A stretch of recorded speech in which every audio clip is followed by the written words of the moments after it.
मित्रांनो, माझे नाव अजय आहे. ही गोष्ट 2 वर्षाआधीची आहे. तेव्हा मी 21 वर्षाचा होतो. मी शिक्षणासाठी पुण्यामध्ये आलो होतो. हे शहर माझ्यासाठी नवीन होते, पण पुण्यामध्ये काही जण माझ्या ओळखीचे होते, त्यामुळे लगेच मला राहण्यासाठी एक रूम मिळाली. माझी रूम 4थ्या मजल्यावर होती. मी या बिल्डिंगच्या 4थ्या आणि शेवटच्या मजल्यावर राहत होतो. याच बिल्डिंगमध्ये 3ऱ्या मजल्यावर एक श्वेता वहिनी राहत होती. तिचे वय जवळपास 32 वर्ष होते. मी जेव्हा पहिल्यांदा तिला बघितलं तेव्हा असे वाटले की कोणीतरी हिरोईनच माझ्यासमोर उभी आहे. ती खूपच सुंदर होती. 32 वर्षाची असूनही ती अजून 21-22 वर्षाचीच वाटत होती. तिची उंची 5 फूट 4 इंच होती. गोरी गोरी पान, तिचे लांब केस, तिच्या मानेवरच एक छोटंसं तीळ होते. ते बघून तर माझ्या मनामध्ये खूप काय काय होत होते. असं वाटत होते की आत्ताच तिच्या गळ्याला तिच्या तिळाचे चुंबन घ्यावे. ती खूपच आकर्षक वाटत होती. ती फक्त दिसायलाच सुंदर नाही, तर तिचा स्वभावही खूप छान होता. श्वेता वहिनीचा नवरा मुंबईमध्ये एका मोठ्या कंपनीमध्ये काम करत होता. त्यामुळे कायम त्याला कामासाठी मुंबईमध्ये सारखं जावं लागत होते. त्यांचा 3 वर्षाचा एक मुलगा पण होता. पण तिला बघून तर असे वाटत नव्हते की ती आहे. मी फक्त तिला बघण्याचे आणि बोलण्याचे बहाणे शोधत होतो. पण मी घाबरून गप्प बसत होतो. माझी हिंमतच होत नव्हती. एक दिवस मी माझ्या गॅलरीमध्ये सुकत घातलेली पॅन्ट चुकून त्यांच्या गॅलरीमध्ये पडली.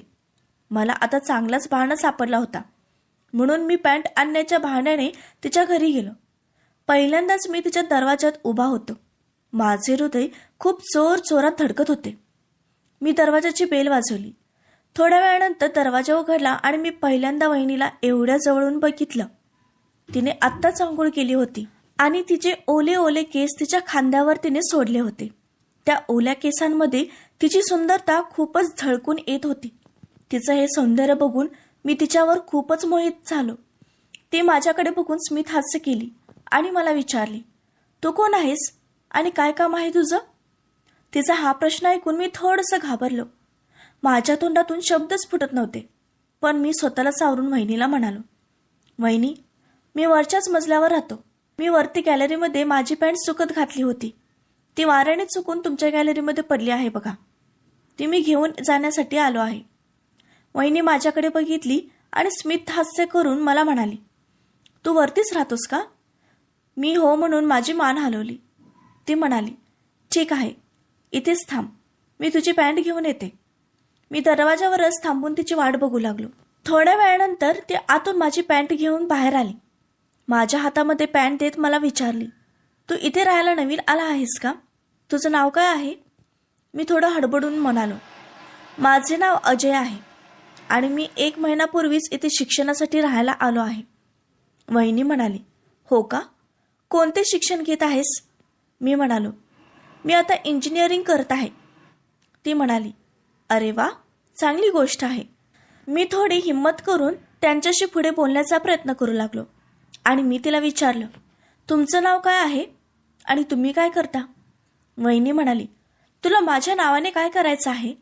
तू मला फक्त वहिनी म्हण आणि काम संपव. ती खूपच कठोर आणि बिनधास्तपणे मला बोलली. तिच्या या बोलण्याने मी थोडंसं लाजलो आणि तिला म्हणालो, नाही, मी तर फक्त तुमच्यासोबत बोलण्याचा प्रयत्न करत होतो.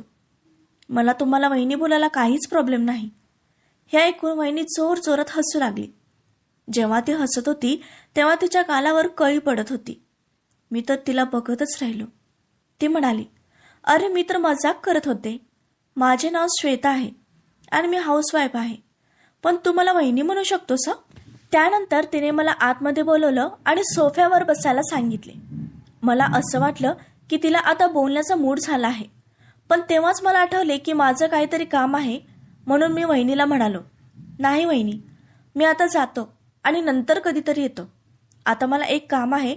ती म्हणाली, ठीक आहे, जशी तुझी मर्जी, नंतर कधीतरी बोलू.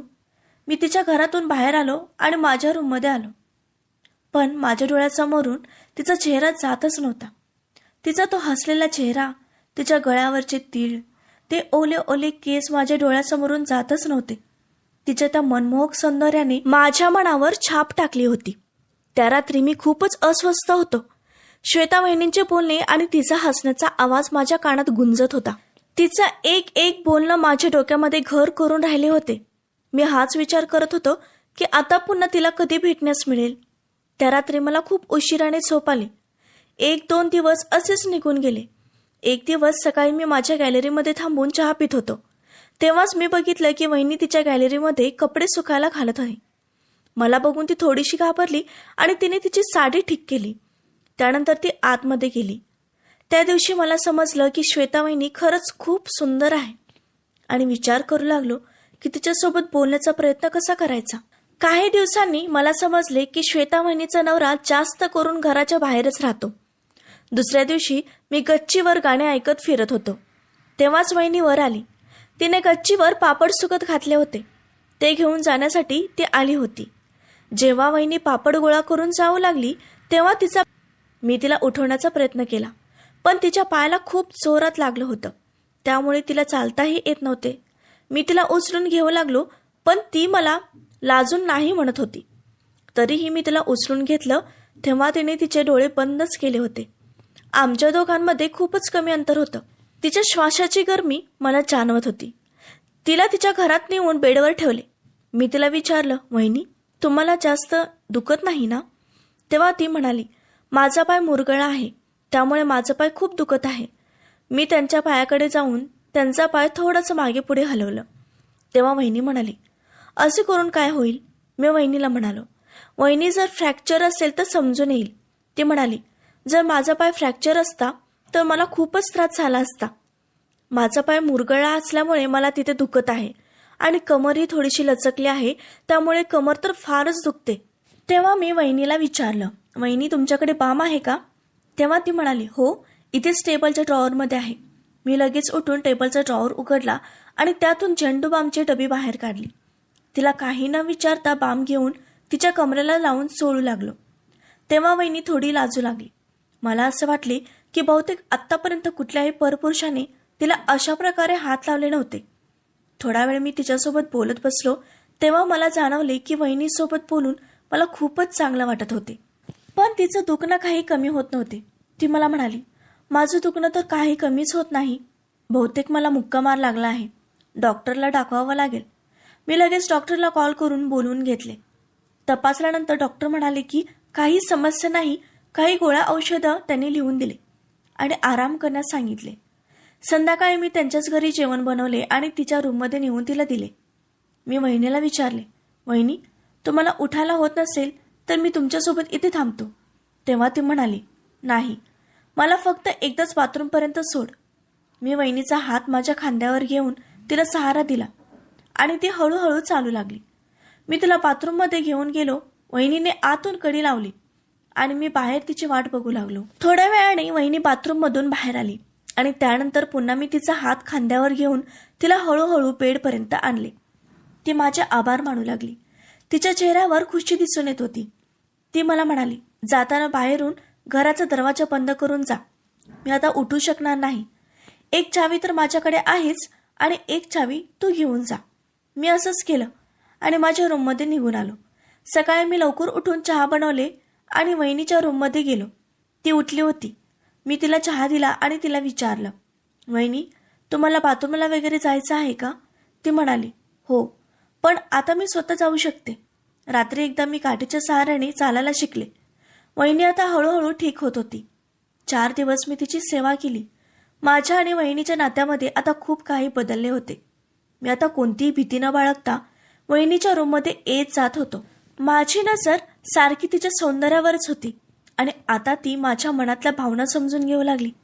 वहिनीची सेवा केल्यानंतर आता ती माझ्यासोबत खूपच फ्रेंडली बोलत होती.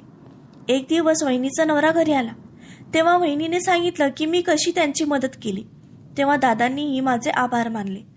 आता मी आणि दादाही खूप चांगले फ्रेंड झालो होतो. दादा पहिलाच घरात खूप कमी राहत होते, पण आता मी इथे असताना दादाची चिंताच मिटली. जेव्हा दादा घरी नसायचे तेव्हा वहिनी मला घरी जेवण करण्यासाठी बोलवत होती. मी तिच्या मुलासोबत पण वेळ घालवू लागलो, ज्यामुळे वहिनीला काम करण्यासाठी टाइमही भेटत होता आणि आराम पण भेटत होता. पण माझं लक्ष कायम वहिनीवरच राहत होतं. एक दिवस आमच्या बिल्डिंगच्या सगळ्या माणसांनी मिळून न्यू इयरची पार्टी करण्याचा निर्णय घेतला. तेव्हा वहिनी मला म्हणाली, अजय, मी तुला आज एक गिफ्ट देणार आहे. मी वहिनीला विचारले, वहिनी काय गिफ्ट आहे? तेव्हा ती म्हणाली, आता नाही सांगू शकत, हे सरप्राईज आहे. मी तिला म्हणालो, ठीक आहे वहिनी, सांगू नका. काही वेळानंतर रात्री 11 वाजता पार्टी सुरू झाली. वहिनी खूपच सुंदर तयार होऊन आली होती. तिने लाल रंगाचा खूप छान नेटचा ड्रेस घातला होता. त्यामध्ये ती खूपच आकर्षक वाटत होती. त्या पार्टीमध्ये सगळे लोक तिच्याकडेच बघत होते आणि तिथल्या बायकाही तिला बघून तिच्या सौंदर्यावर जळत होत्या. काही वेळानंतर सगळे गाणे लावून डान्स करायला चालू केले. मी वहिनीजवळ गेलो आणि तिला माझ्यासोबत डान्स करण्यासाठी विचारले. तेव्हा तिने नकार दिला, पण मी तिला खूपच आग्रह केला. तेव्हा ती डान्स करायला तयार झाली. मी आतल्या आत खूपच खुश झालो आणि आम्ही दोघं डान्स करू लागलो. मी स्वतःला सावरू शकलो नाही आणि वहिनीला या गोष्टीची भनक लागली की माझ्या मनामध्ये तिच्याबद्दल काय चालू आहे. तिला पण हे सर्व चांगलं वाटू लागलं. त्यामुळे तीही मला या गोष्टीसाठी मना करत नव्हती. डान्स करत करत ती माझ्याजवळ आली आणि माझ्या कानामध्ये म्हणाली, वेड्या, एक गोष्ट सांगायला तुला 4 महिने लागले. मलाही तू खूप आवडतोस. ही गोष्ट ऐकून मी आतल्या आत खूप खुश झालो. आता तर मी फक्त पार्टी संपण्याची वाट बघत होतो. आम्ही असंच डान्स करत राहिलो आणि रात्रीच्या 12 वाजता आम्ही सगळ्यांनी एक दुसऱ्यांना नवीन वर्षाच्या शुभेच्छा दिल्या. त्यानंतर आम्ही सगळ्यांनी मिळून केक कापला. 12:30 वाजल्यानंतर आम्ही सगळे आपापल्या घरी जाऊ लागलो. मी वहिनीला माझ्या गिफ्टबद्दल विचारले. तेव्हा वहिनी स्मित हास्य करून म्हणाली, तुझी गिफ्ट मी देणार आहे. एवढं बोलून तिने माझ्या गालावरून हात फिरवला. वहिनी पुढे पुढे जात होती आणि मी तिच्या मागे मागे. आम्ही दोघे वहिनीच्या रूममध्ये पोहोचलो. वहिनीने मला तिच्याजवळ ओढले. तेव्हा मी वहिनीला विचारलं, वहिनी, दादा आले तर?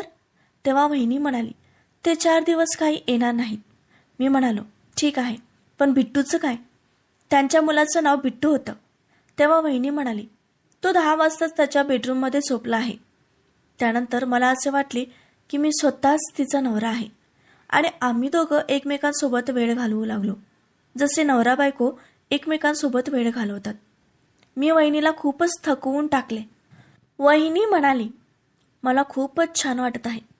त्यानंतर ती म्हणाली, आज तू मला ते सुख दिले आहेस जे आत्तापर्यंत माझ्या नवऱ्यानेही मला ते सुख दिलं नाही. आत्तापासून मी फक्त तुझीच आहे. जेव्हा पण तुझं मन होईल तेव्हा मला भेटायला येत जा. मी वहिनीला म्हणालो, ठीक आहे वहिनी, पण तुम्हाला माझं सगळं बोलणं ऐकावं लागेल. तेव्हा वहिनी हसत म्हणाली, अरे, जसं तू म्हणशील तसंच मी करत राहीन. तू काही काळजी करू नकोस. आजपासून मी तुझी दासी आहे. रात्रीचे 4 वाजले होते आणि आम्ही दोघं एकमेकांना सुख देत होतो. त्यानंतर आम्ही दोघं झोपी गेलो. सकाळ 8 वाजता मी उठून बघितलं तेव्हा वहिनी रूममध्ये नव्हती.